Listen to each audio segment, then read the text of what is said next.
साल था 2003। बर्फ से ढकी चोटियां कश्मीर वैली को देख रही थीं। शोपियां डिस्ट्रिक्ट अपने एप्पल के बागीचों के साथ बहुत खूबसूरत था, लेकिन इस सुंदरता के नीचे एक अनकही सी टेंशन थी। शोपियां की हवा में अक्सर बिना कहे डर भरा रहता था। हवाएं मिलिटेंट्स और उनके सायों की खुसर फुसर लेकर आती थी। वहां के लोग एक बेचैनी के साथ जीते थे। हर दिन शांति और गड़बड़ी के बीच एक नाजुक बैलेंस होता था। इंडियन आर्मी एक ढाल की तरह खड़ी थी। उसके सोल्जर्स हमेशा चौकस रहते, बेगुनाहों की हिफाजत करते हुए। वो बिना डगमगाए हिम्मत से खतरों का सामना करते थे। यह खूबसूरत नजारों वाली जमीन एक बैटल ग्राउंड भी थी। इस चैलेंजिंग माहौल में एक खास तरह की हिम्मत की जरूरत थी। सिर्फ खुली लड़ाई वाली हिम्मत नहीं, बल्कि चुपचाप निगरानी रखने वाली हिम्मत, खतरे के बिल्कुल बीच में जाने की हिम्मत। मेजर मोहित शर्मा ऐसे ही हिम्मत वाले इंसान थे।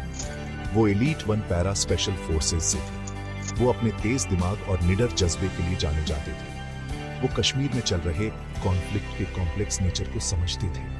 वो जानते थे कि कभी कभी सबसे बड़ी लड़ाइयां बंदूकों से नहीं, बल्कि समझदारी और भेस बदलकर दिखाई गई बहादुरी से लड़ी जाती है। वो एक ऐसे मिशन के लिए तैयार थे जो बिल्कुल अलग था। मिशन बहुत खतरनाक था। इसके लिए गहरी इन्फिल्ट्रेशन जरूरी थी।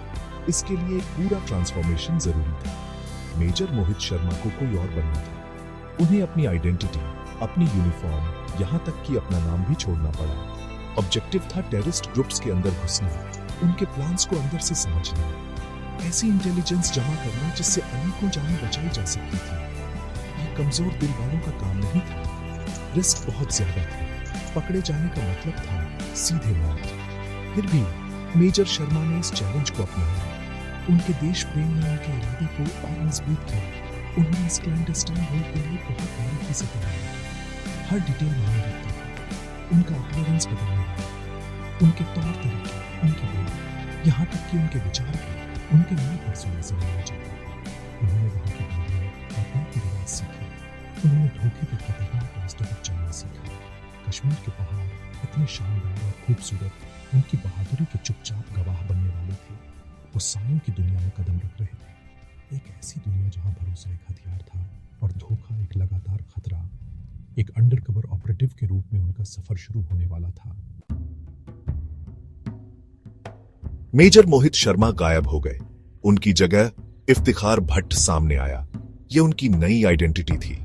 एक नौजवान कश्मीरी आदमी जो निराश था और एक राह ढूंढ रहा था। इफ्तिखार भट्ट को ऐसे बनाया गया था कि उस पर विश्वास किया जा सके। उन्हें वहां के लोगों में घुल मिल जाना था। उन्हें उन लोगों का अटेंशन अपनी तरफ खींचना था जिनके बीच उन्हें इन्फिल्ट्रेट करना था। मेजर शर्मा ने बिल्कुल अलग लुक अपनाया। उन्होंने अपने बाल लंबे कर लिए, उन्होंने दाढ़ी रख ली, उनके कपड़े बदलकर ट्रेडिशनल कश्मीरी फेरन हो गए। उन्होंने वहां का कश्मीरी एक्सेंट परफेक्ट कर लिया। वो ऐसे रहते थे जैसे वो सिंपल हैं, पर अंदर से थोड़े नाराज भी। यह एक आम बात थी उन नौजवानों में जो रेडिकल प्रोपेगेंडा से बहक जाते थे। इफ्तिखार भट्ट बनकर जीना हर वक्त उनके पेशेंस का टेस्ट था। हर इंटरेक्शन एक परफॉर्मेंस थी। हर नजर शक की हो सकती थी। मेजर शर्मा को हर वक्त इफ्तिखार बनकर रहना पड़ता था। गलती की कोई गुंजाइश नहीं थी। वो कश्मीर के गांवों और शहरों में घूमते रहे। वो चाय की दुकानों पर होने वाली बातें सुनते थे। वो समाज के अंदर चल रही चीजों को ऑब्जर्व करते थे। उन्होंने ध्यान से अपनी बैक स्टोरी बनाई। इफ्तिखार को ऐसे दिखाया गया जैसे उसकी कुछ शिकायतें हैं, कोई ऐसा जिसे मिलिटेंट कॉज के लिए तैयार किया जा सकता है। यह सावधानी से बनाई गई पहचान उनके जिंदा रहने और मिशन के सक्सेस के लिए बहुत जरूरी थी। वो सच में एक परछाई की तरह थे। उनका असली रूप अंदर कहीं बहुत गहरा छिपा हुआ था। इफ्तिखार भट्ट बनने के पीछे सिर्फ एक ही मकसद था, हिजबुल मुजाहिदीन में इन्फिल्ट्रेट करना।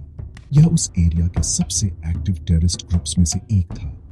उनके ग्रुप में शामिल होना बहुत ही खतरनाक था। उन्हें उनके रिक्रूटर्स से कांटेक्ट करना था।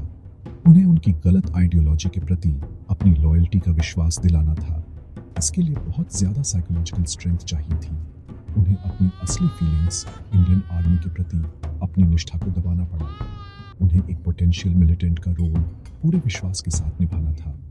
उनके अंदर का सोल्जर हमेशा चौकस रहता, देखता और इंतजार करता। यह ट्रांसफॉर्मेशन सिर्फ फिजिकल नहीं था, यह एक मेंटल और इमोशनल मैराथन था।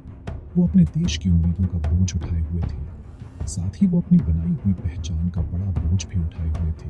वो दुश्मनों से घिरे थे, फिर भी उन्हें की तरह एक्ट करना पड़ता था। वो जानते थे कि एक छोटी सी गलती भी उन्हें एक्सपोज कर सकती थी। अकेलापन बहुत ज्यादा था, उनका अपनी साइड से कांटेक्ट बहुत कम था। वो अपनी ट्रेनिंग, अपनी इंस्टिंक्ट्स और अपने अटल इरादे पर निर्भर थे। मेजर मोहित शर्मा इफ्तिखार भट्ट के रूप में कश्मीर के सायों में एक अकेली जंग लड़ रहे सोल्जर थे। इफ्तिखार भट्ट मेजर मोहित शर्मा द्वारा बनाया गया पर्सोना आखिरकार कांटेक्ट बनाने में सफल हुआ। उसे हिजबुल मुजाहिदीन के एक गुप्त कैंप में ले जाया गया। यह कश्मीर के ऊबड़ खाबड़ घने जंगल वाले इलाके में बहुत अंदर था। कैंप बिल्कुल भीड़ के छत्ते जैसा था। वहां हथियारबंद मिलिटेंट्स भरे पड़े थे। उनकी आंखों में शक था। यहां इफ्तिखार को कड़ी निगरानी का सामना करना पड़ा। वो एक आउटसाइडर था। उसे अपनी काबिलियत साबित करनी थी। उसे उनके कॉज के लिए अपना कमिटमेंट दिखाना था। उसका हर शब्द और काम मिलिटेंट कमांडर्स द्वारा क्लोजली मॉनिटर किया जा रहा था। खतरा साफ महसूस हो रहा था, ठंडी पहाड़ी हवा में एक लगातार साथी की तरह। जो ट्रेनिंग उसने झेली वो बहुत ब्रूटल थी। वो उसकी फिजिकल और मेंटल लिमिट्स को टेस्ट करने के लिए डिजाइन की गई थी।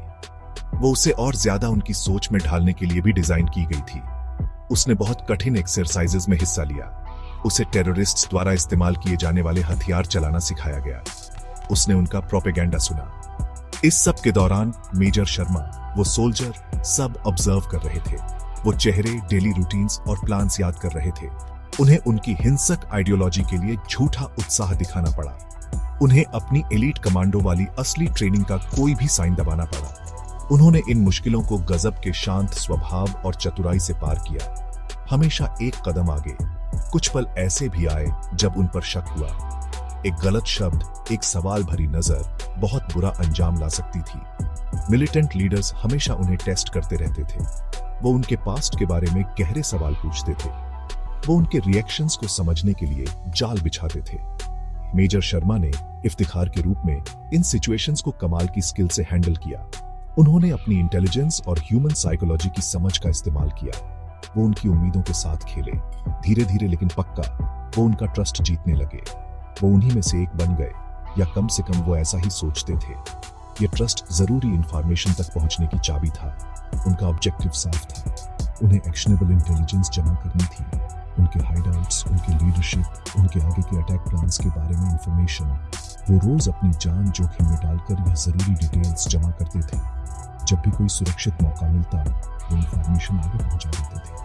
उनका काम कई टेररिस्ट प्लॉट्स को नाकाम करने में बहुत इंपॉर्टेंट था। उन्होंने सिक्योरिटी फोर्सेस की थ्रेट्स को न्यूट्रलाइज करने में मदद की। वो एक चुपचाप योद्धा थे, दुश्मन के इलाके में बहुत अंदर। उनकी हिम्मत की वजह से इंडियन आर्मी सही निशाना लगा सकी, जिससे कई बेगुनाह जानें बच गईं। वो रस्सी पर चल रहे थे जिसके दोनों तरफ मौत थी। मेजर मोहित शर्मा के अंडरकवर ऑपरेशन से बहुत बड़ी सफलताएं मिली। वो इफ्तिखार भट्ट बनकर काफी समय तक रहे। उन्होंने ऐसी क्रिटिकल इंटेलिजेंस दी जिससे टेररिस्ट नेटवर्क्स कमजोर पड़ गए।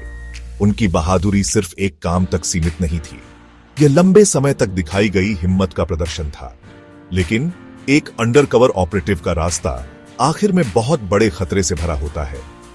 मार्च 2009 में कुपवाड़ा डिस्ट्रिक्ट के हफरूदा जंगल में एक घमासान एनकाउंटर के दौरान एक योद्धा के रूप में उनकी असली पहचान सामने आई।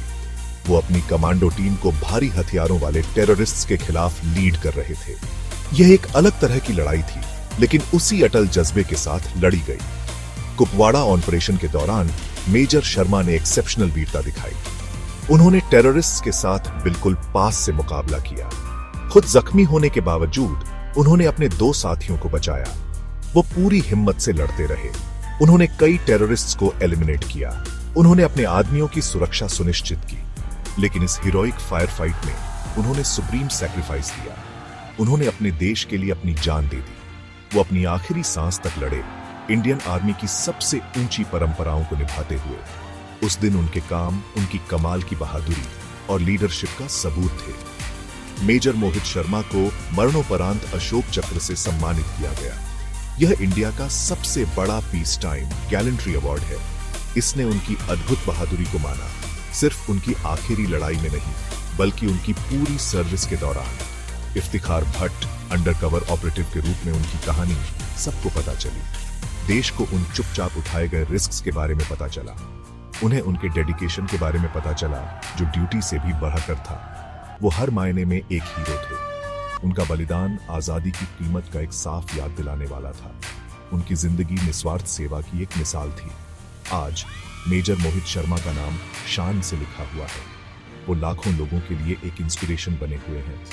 उनकी कहानी हमें सच्ची देशभक्ति के बारे में सिखाती है। यह उस हिम्मत की बात करती है जो गहरी से गहरी परछाइयों में भी चमकती है। हम उनके बलिदान को बहुत आभार के साथ याद करते हैं। हम उनके अटल जज्बे को सैल्यूट करते हैं। मेजर मोहित शर्मा अपने साथियों के लिए माइक सर एक सोल्जर से कहीं बढ़ते थे। वो एक गार्डियन, एक स्ट्रेटेजिस्ट और भारत के सच्चे सपूत थे। उनकी लेगेसी हमेशा जिंदा रहेगी। आने वाली पीढ़ियों को पूरे कमिटमेंट और वीरता से देश की सेवा करने के लिए इंस्पायर करती रहेगी। जय हिंद।